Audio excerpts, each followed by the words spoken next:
Bu yol sənin, bu yol mənim. Gəl belə ömür sürək. Gəl yummayaq bəxtimizin ağzını.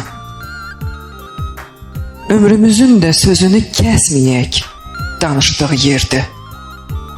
Peyğəmbərlik nə sənə yaraşır, nə mənə.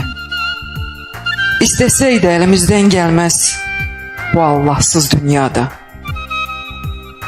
Qoy yol çəksin gözlərimiz, nəfəsimiz boğazımızdan çıxana qədər.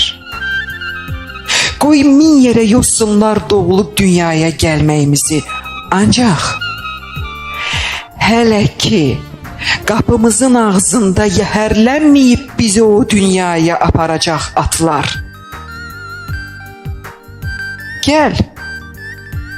Gəl başımızı aşağı salıb, gedək öz yolumuzla.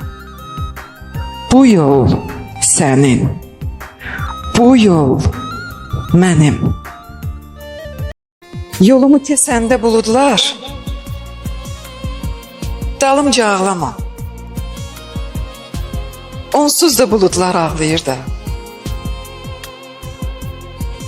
Töküləndə yağış, ələnəndə qar, dalımca ağlama. Yağış, qar ağlayır onsuz da. Boylanıb pəncərə şüşələrindən dalımca ağlama. Şüşələr ağlayır da onsuz da. Keçəndə payız meşələrindən dalımca ağlama. Meşələr ağlayır da onsuz da. Dalımca ağlama. Belə gec görüşüb tez ayrılanda dalımca ağlama. Dalımca ağlama. Ürək ayrılmırsa biz ayrılanda. Ağlama. Ağlama da. Bəlkə də dünyada mən yoxam artıq. Qarışıb payıza uçub getmişəm. Sahipsiz adım da ortada qalan.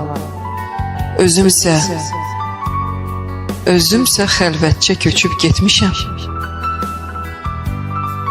Bəlkə sən atda adam da yaşamır. Özündən yadigar qoyub bu səsi. Verdiyi əzabı unutturmağa 5-10 söz eşidim sevgi əvəzi. Bəlkə də bu elə bir aldanışdır. Bəlkə gördüyüm də yuxudur elə. Çoxdan itirdiyim nəğmələrimi Talih başqasına oxutdu elə. Gönlümdə əbədi gəncliyin odu. Bəs həsrət deyərək yandıran nədir? Yoxsansa yoxluğun sevgisi olmaz. Varsansa